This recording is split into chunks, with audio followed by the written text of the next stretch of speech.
Bruce, you must have something really good too.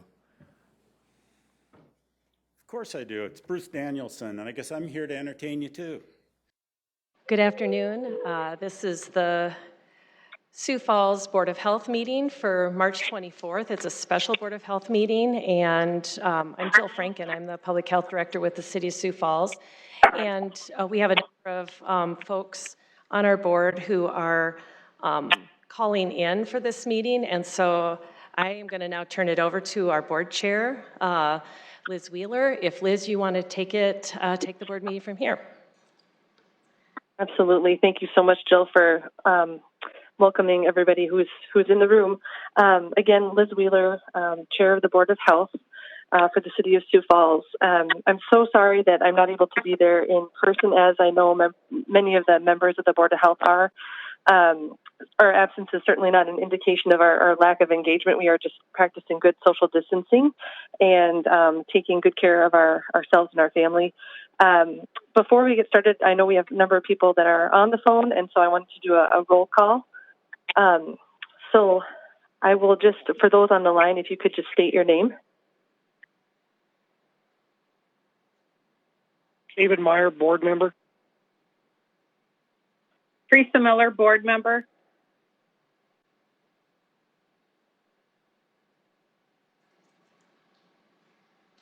Okay, and then any board members that are present in person?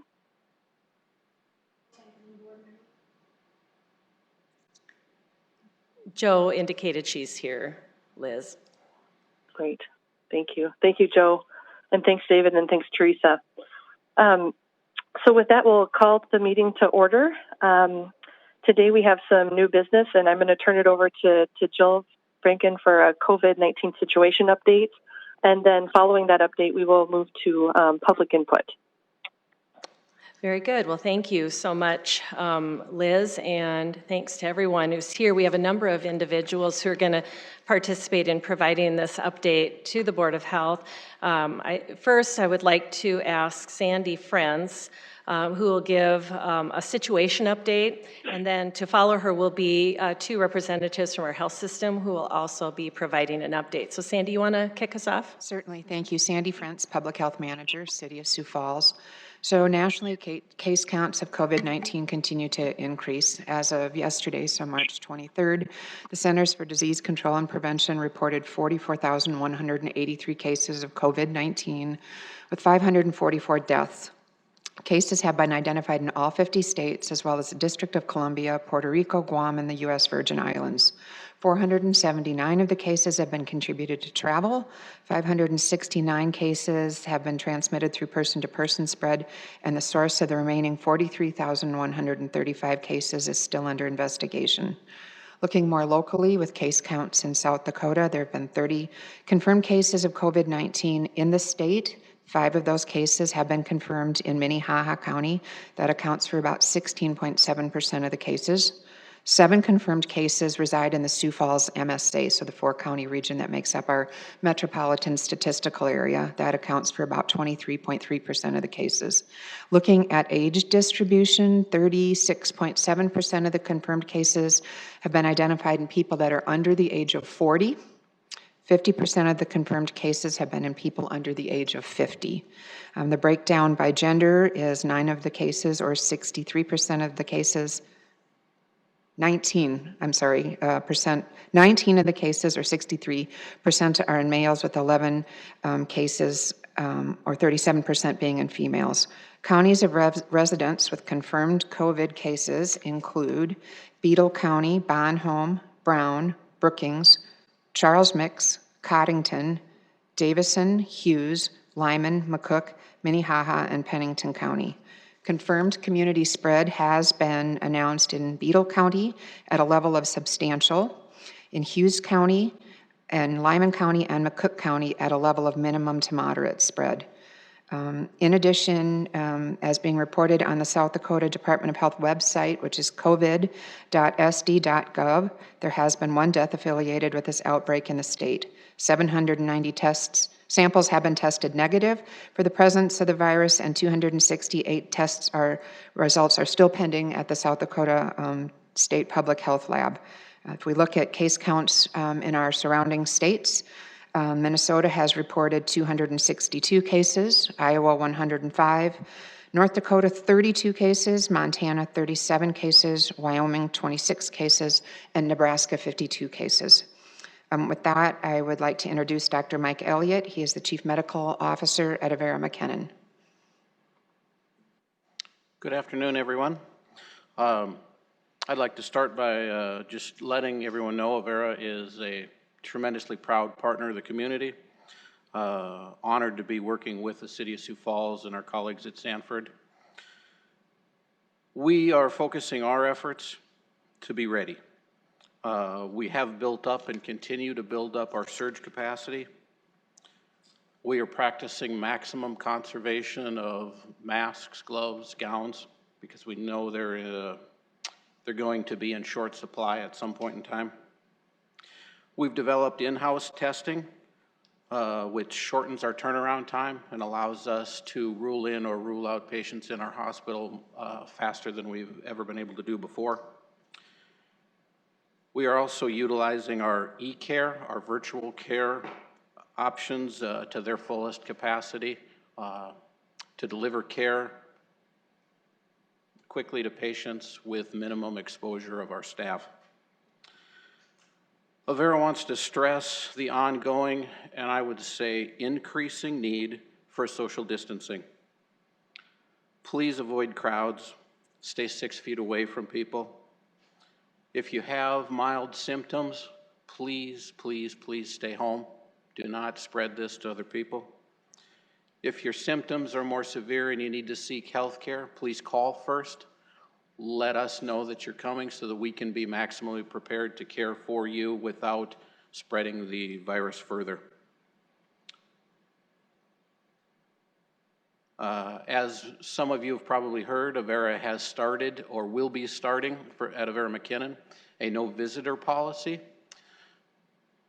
The intent of this is to do exactly what I said, increase social distancing, slow the spread of this illness. It is of the utmost importance that we flatten this curve. You know, it's a tremendous honor to be a healthcare provider, to be part of a healthcare organization, to provide top quality care to people in this organization. Along with our partners at Sanford and the City of Sioux Falls, I want to assure you we are dedicated to continuing that effort through this pandemic. At this point, I will turn it over to my colleague at Sanford, Dr. Mike Wilde. Thanks, Dr. Elliott, and good afternoon, everyone. First off, the chairwoman, Liz Wheeler, thank you for your example of social distancing and your excellent leadership, and you've set a good example in this room. If you can't see, really a excellent example of how a room should look, and thank you for that. Thank you, Dr. Elliott, for your comments. I am not going to reiterate because I think you hit a great point. I too would also like to point out that Sanford and Avera certainly have unified in serving this area. We know our responsibility to this community, and we take that very seriously, and we are working tirelessly to honor that and to be good citizens within this community. We have been working on surge capacity since this was first recognized internationally as an illness with potential spread. I would like to applaud the community for the measures taken. We have not seen a surge at this point, and there's been a lot of sacrifices made, and it shows. And simply to reiterate the message, to please continue that, because we need your help as partners in this community against a common enemy. Lastly, as we have gained the ability to test more rapidly, both ourselves and Avera, we anticipate there will be some growth in cases simply through recognition of the cases. We are ready. We stand together as healthcare systems to take on this challenge. I would encourage people also, just to reiterate, because it's so important, the message to really work on your own personal hygiene. Think of where this could be, plan within your family, within your community, steps you can do to continue to flatten this curve, and at some point with success, and hopefully sooner as opposed to later. So thank you. All right, Madam Chair, before I have Regan take it over and give us an update on all the activities in the EOC, I just want, if it's all right with you, I'd like to introduce the new board members who will be coming on as of this Friday. Dr. Mike Peckus is in the audience, and he's going to be joining this board soon. And then Renee Fink, Renee will also be joining. So really appreciate the fact that they are also here. They've been participating in the last couple meetings just to understand what we're doing and the updates that we've been providing to the board. So as of Friday, they'll be official. So Regan, do you want to go ahead next and talk about all the work of our super dedicated EOC? Yeah, Regan Smith, Emergency Manager, City of Sioux Falls. Just giving an update on what our Community Incident Command System has been up to over many months. COVID-19, the city did develop a planning team. We met regularly, started sharing information with our community beginning in late January. The City Emergency Operations Center was opened and operational since March 20th. Consistent with other responses, the City Multi-Agency Coordination Team is supporting this response from our Emergency Operations Center. We are conducting daily operations briefing with our community partners, issuing daily situation reports. 25 of those reports have been issued to date, developed a community incident action plan, setting daily objectives and priorities. Currently, those are limit and slow down the number and spread of the illness and death, preserve continuity of community essential functions, minimize social disruption, minimize economic impact, and coordinate messaging for the public to keep them informed. Our unified command of this team is with us today. Our City Public Health Director, Jill Franken, Chief Medical Officer from Avera Health, Mike Elliott, and Chief Medical Officer from Sanford Health, Mike Wilde, and they are being advised by a medical advisory group that's made up of City and State Department of Health, Public Health, and then epidemiologists from Sanford and Avera as needed. Under this incident command system, we do have a joint public information section that consists of City, Department of Health, State Department of Health, Sioux Falls Public Schools, Sanford Health, Avera Health, and then the Helpline Center 211. They are conducting news briefings, press releases, social media, infographics, educational posts, as well as answering direct inquiries from the public and media. We have activated the Helpline Center 211 to answer calls for information, and they are receiving hundreds of calls a day. They are also leading the effort of the Unmet Needs Committee in the community. The key messages at this point for the public, these will be a repeat of what you've heard, but they are: be a good neighbor, keep your kids at home, be diligent about social distancing. It is the one thing we know we can do to flatten that curve.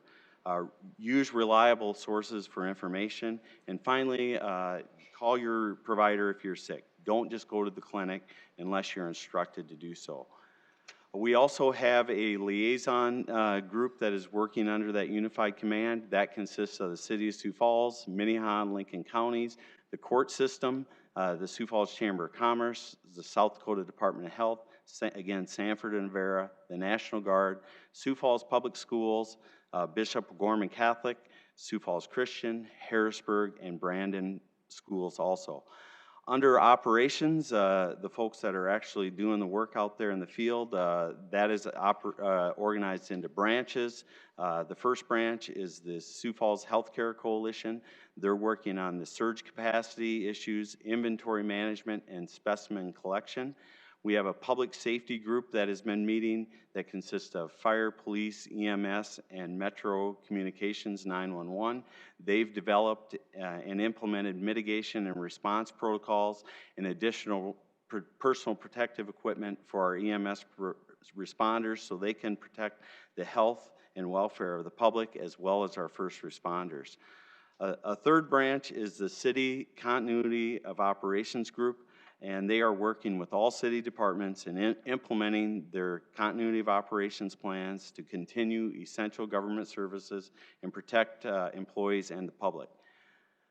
Our final branch is our Vulnerable Populations Group. The Sioux Falls Public Health Department and the Minnehaha County Human Services are working along with our hospital case managers and to develop protocol to assist with sheltering needs and meeting the needs of our most vulnerable populations as they either quarantine or isolate as needed.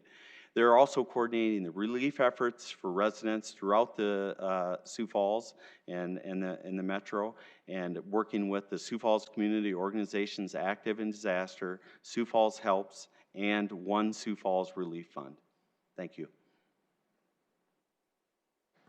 Thanks, Regan. That was a great overview.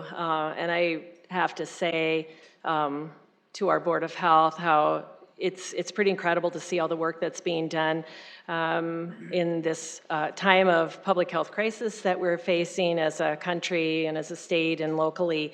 I'm just super proud to be part of all these efforts in any way that I can, in any way that we all can. So next up, to you, Board, I just want to talk a little bit about now the executive order that was issued yesterday by the governor.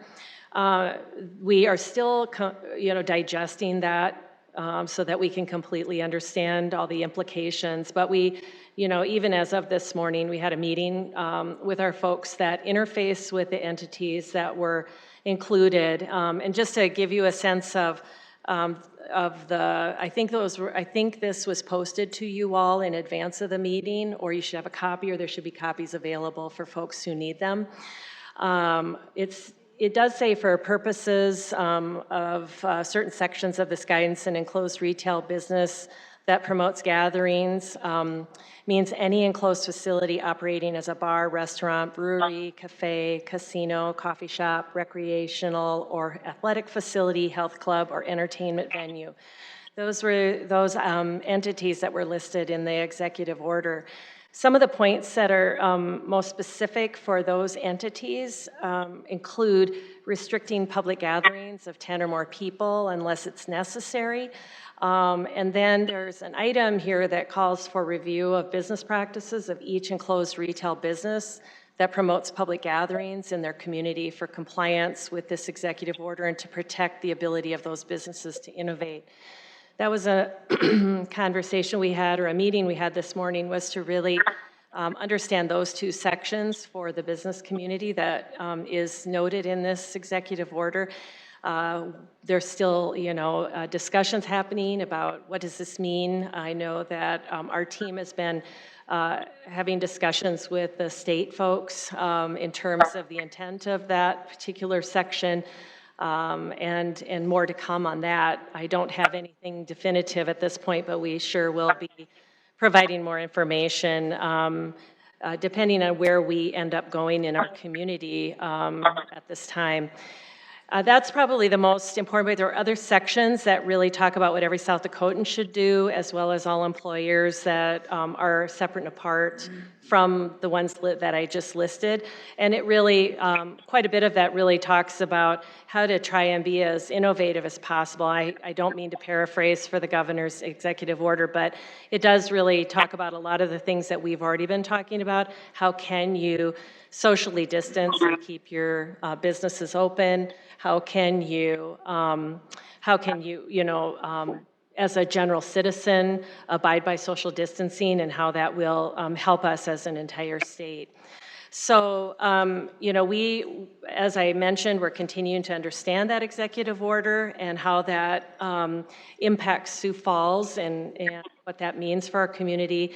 I just also want you to know that we are looking at all the other communities across the state, and we're looking at states that border South Dakota, because we Our city is very close to Minnesota. It's very close to Iowa. We're not that far from Nebraska. And so some communities that have already taken some social distancing or past social distancing regulation in South Dakota include Howard, Clark, Brookings, Watertown, Yankton, Rapid City, Mobridge, Huron, they did a resolution, and then Huron also passed an ordinance. So those particular, the things that they are doing, kind of to summarize what a number of those communities have taken on is they've closed on-site service to guests in restaurants, food courts, coffee houses, bars, cigar bars, vaping lounges, for example. They've also taken steps to cease operation at fitness centers, swimming pools, movie theaters, arcades, bingo halls, bowling alleys, and the like.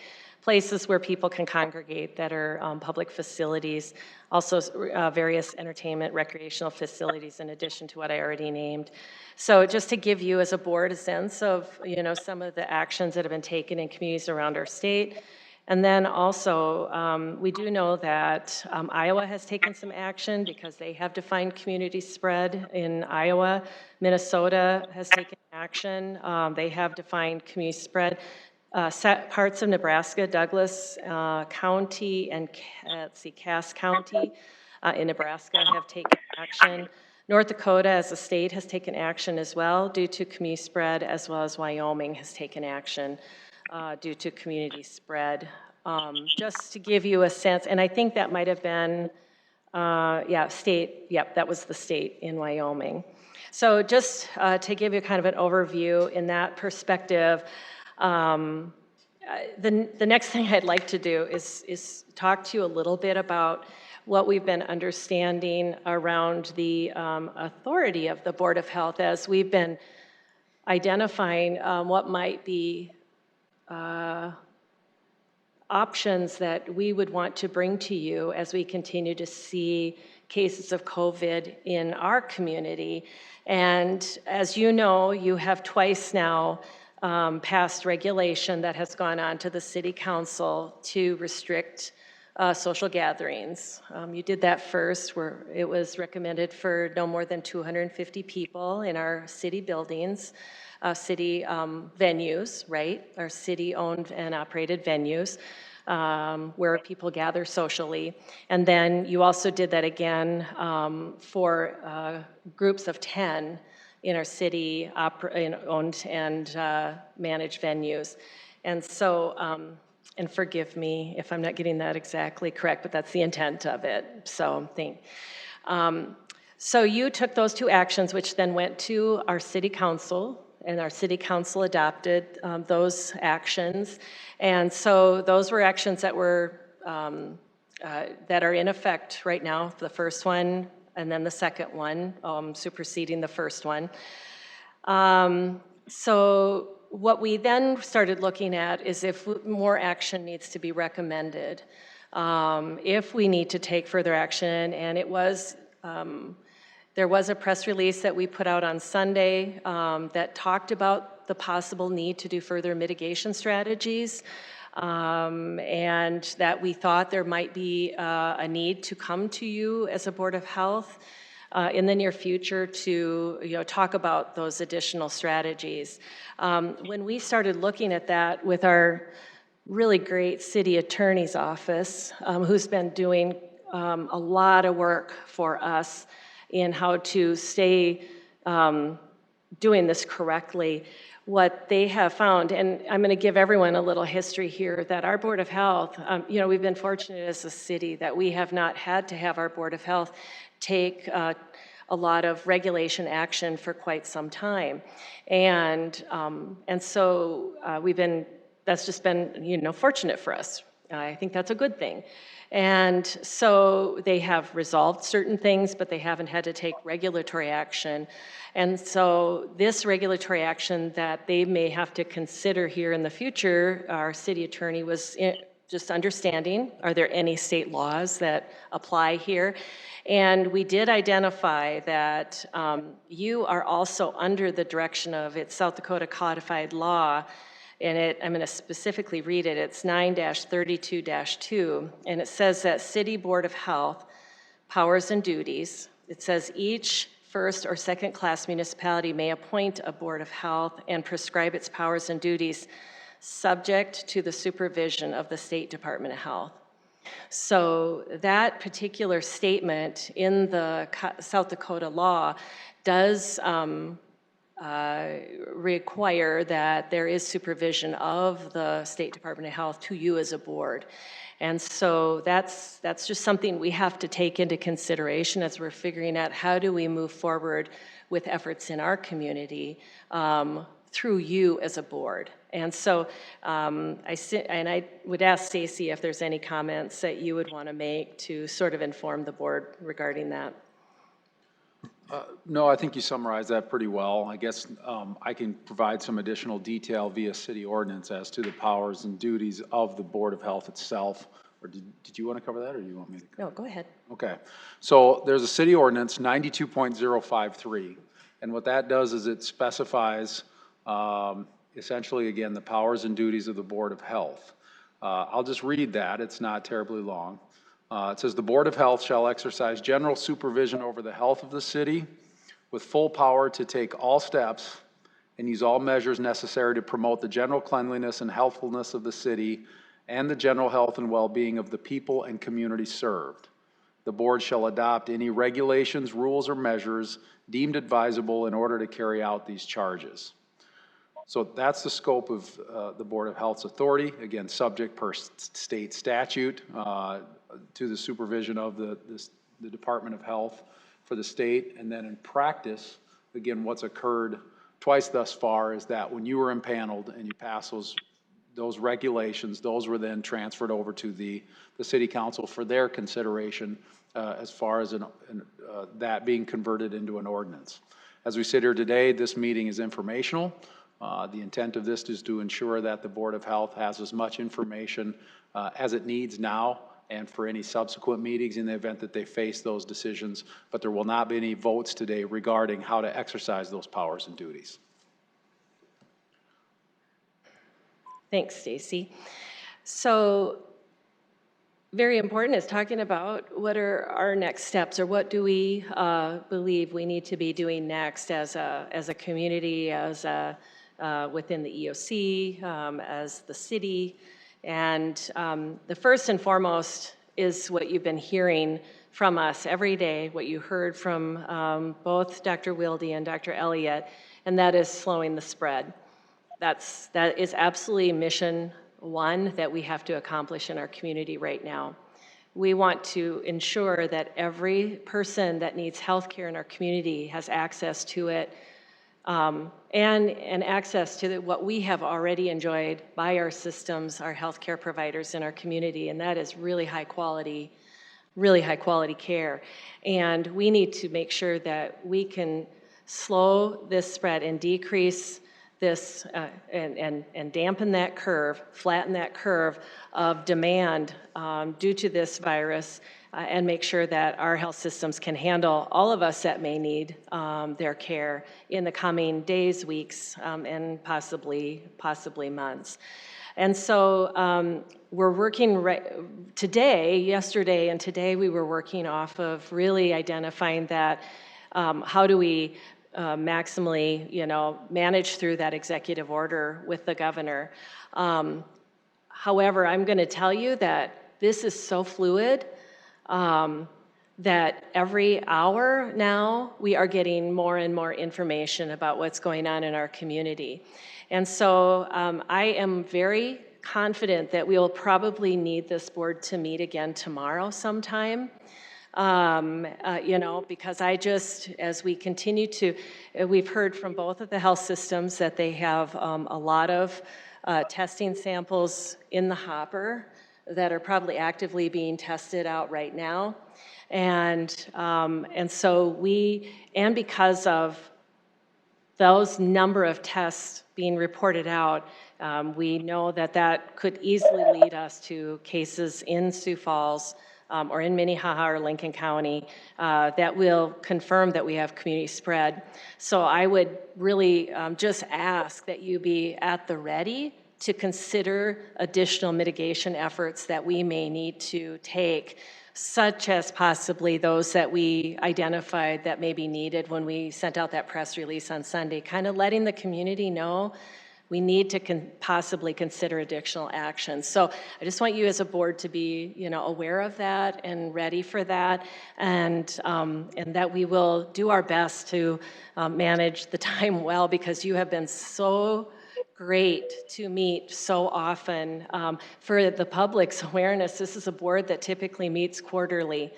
And they have now, this is their third meeting in a week and a half, I believe. Soon to possibly be now tomorrow a fourth meeting, and they have just stepped up and done a tremendous job. So, Madam Chair, that's really the updates I have for you now. I'll turn it back over to you. Thank you, Jill.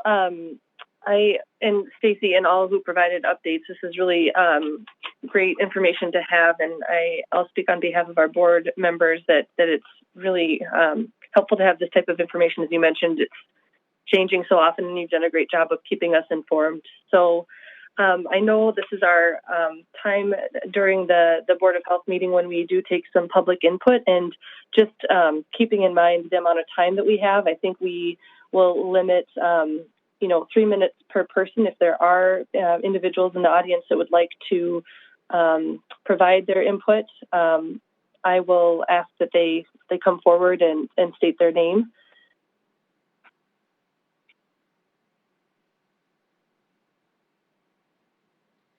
Sierra Broussard, Sioux Falls. So I know the direction that this is going into. We have people that are on the massage board here. We have massage therapists. How many killings did we have this year on the regular flu? Doctors, how many? We had more. Y'all act like this is World War III hitting us here. We have people that are massage therapists that do medical massaging. They cannot afford to close their doors down. They still don't have an understanding from the massage board or the state of the health department if they're essential or a non-essential business. It is very critical that we keep these massage places open, because some of these massage businesses have special licenses for medical massaging. I think this has been out of hand here. It looks like it's been controlled. We don't have an epidemic here. I mean, the flu has killed more people this year than the COVID has so far, okay? We have 800 and something massage people. So if we're going to follow the guidance of the executive order that the governor has put and CDC guidelines that everybody's following, if it's not broken in our community and we're following it, then we should leave it alone for now. We should not be closing down businesses and all of this. If it comes to that, I'm going to ask council to go against the health department and vote no on this. We have massage therapists in here. We have people that rely. They have patients that rely, that get in car accidents, that have cancer. They rely, these patients rely on them. You can't go to the ER and get this kind of service. People that have their breasts removed that need this kind of treatment. You cannot go to the ER for this. This is very disturbing here, and I hope you don't take me the wrong way, but I think this is blown out of proportion. I think that the businesses should stay open, because I know where you're headed, to close businesses down and everything else, and then before you know it, the massage therapy is going to be hit too. Businesses here. It's controlled, and everybody is following what they have to follow in the city here. Do y'all realize that y'all need to, and I'm talking about the health department here, we need to reach out to these massage people. We have 800, Jill, and something people that have tried to reach out to the health department. They need guidance. Not every business of massaging is essential businesses. We have non-essential, just like we have massage therapists that do massaging and they do medical massaging. So we need, the health department needs to address to the massage industry their protocols here. They're not getting a straight and forward answer here. And this is the only reason why I'm here today, is to speak on the massage therapist.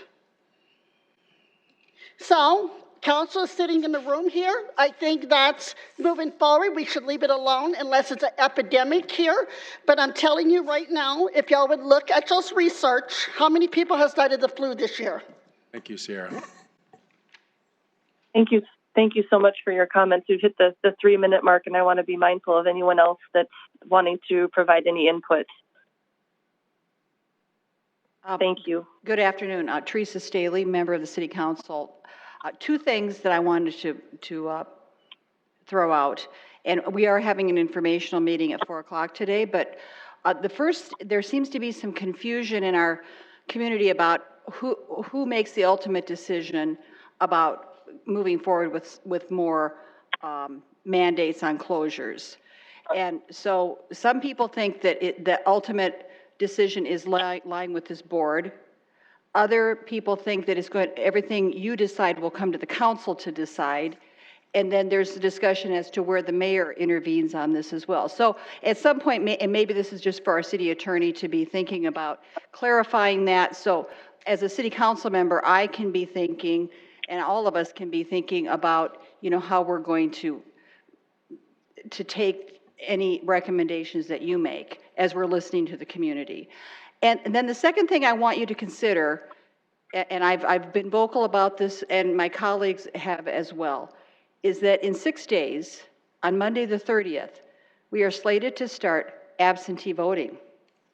We're slated to encourage our citizens to come to the election center near the county building and physically show up and cast their ballot for the April 14th election.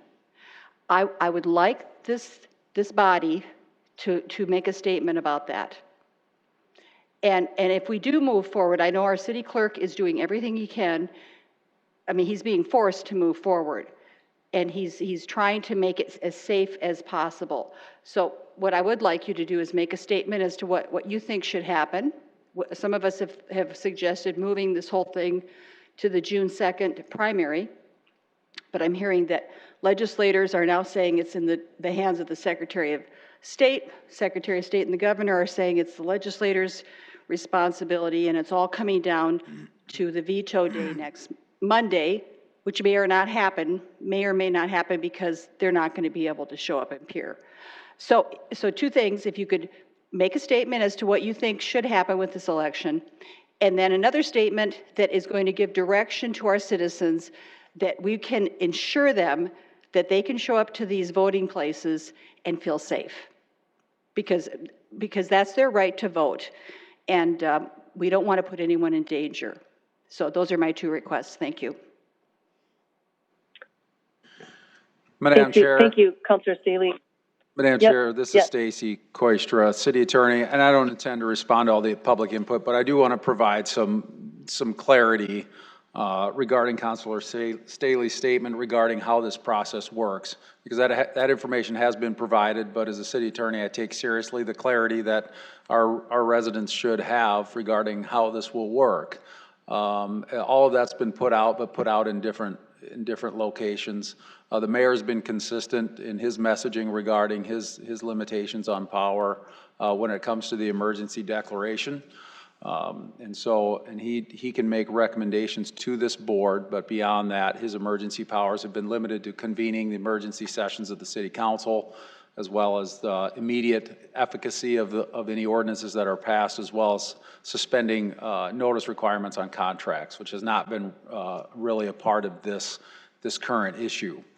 As to the Board of Health, and as has occurred before, this board would be impaneled today as informational, so any recommendations or any guidance or any decisions are not coming today. I mentioned that earlier.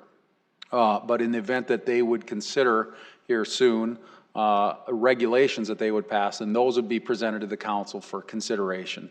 And so there's a due process component to this as we work through the tensions that exist, and by tensions I mean the tensions on liberty and conducting business with those of the safety and health of our community. So that'll be going through that process. And so the public would have notice and additional public input would be provided at that time in the event a subsequent Board of Health hearing occurs. Good afternoon, Board. Mayor Paulton Aiken. Wanted to address you as a board. First off, to say thank you for serving on this board. You probably didn't realize when you signed up that you would have this level of authority in the city, and quite honestly, I didn't know you would either. So thanks for being very fluid and flexible with us during this time. I want to just put underscore a few things that Jill and some have already said here, and that is, at the next meeting that we convene with you, I think you're going to be asked to make some recommendations to our city council to be voting on. And so I just wanted to prepare you for that. And those recommendations are not, you're not living on an island. Those will be made by myself and our public health director to you as the recommendations we think you should act on. So I want you to know you have cover in this process. We're working together in this. However, the fluidity of the situation is kind of underscored by the fact that even in the last hour, I have received phone calls and information from very credible healthcare sources that there is likely some cases of confirmed community spread in our county. And so that, if that is confirmed, that takes our response level to the next level, the next tier, okay? And so with that next tier comes enhanced measures that we would like to see enacted in our city. And so I just want to tee you up for the fact that this meeting tomorrow, likely tomorrow, I don't know if we've confirmed that or not, but it will likely be tomorrow, there will be a recommendation likely coming from myself as the mayor and Jill as our public health director to take a more aggressive step with some of the steps we need to take to slow the spread, flatten the curve in the city based on the cases we're seeing. We've said all along, and this is very consistent with the governor's office, we want to make data-driven, informed decisions. There is so much emotion around this topic right now. And we're making decisions based on CNN, we're making decisions based on Twitter, we're making decisions based on my cousin who lives in Phoenix. We're trying to use data. And in the next couple days, based on the fact that our healthcare systems now have the ability to be processing their own tests in much larger volumes than we've been able to see from the state, we will have good data. We will know the steps that we need to take in this process. So just want to tee you up for that meeting tomorrow because I think you'll be asked to take some steps. And our city council, which is meeting at 4 o'clock, will also then have to be the final say in that process. So you don't have to worry about your houses getting egged for any decisions you make. The buck stops with me on the first recommendation, with the council for their either thumbs up or thumbs down on where we have to head. So thank you for your work as a board, and I look forward to seeing you at our next meeting very soon. Thank you.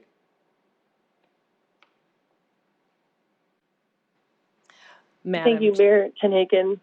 Yes. Madam Chair, because sometimes we have to find something that we can find humor in. It feels really strange to be up here where Mayor Paul Aiken usually would sit, and he is speaking before the dais, so I just have to remark on that. So I think, Madam Chair, that is all the public input, it looks like. Did you want to turn it over for any questions from the board? I'm just offering that to kind of help you facilitate since you're remote. Thank you. Yes, no, I appreciate that very much. Yes. Any questions from the board members that are on the line or in the room?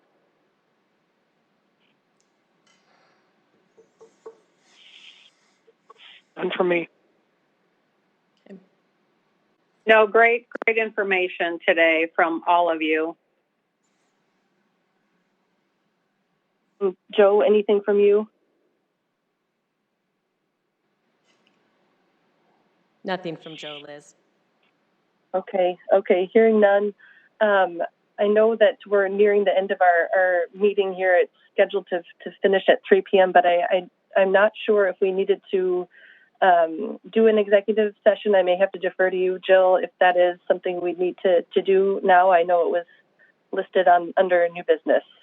I don't believe we need executive session, Liz. Thank you. Great. Okay, with that, I believe I can adjourn the meeting. Is there a motion from one of our board members to adjourn our meeting today? This is Dave, so moved. Okay, in a second? This is Teresa, second. Okay, our meeting is adjourned. Thank you, everybody, for participating, and thanks again for all of the great information. We appreciate it all. Thank you all so much.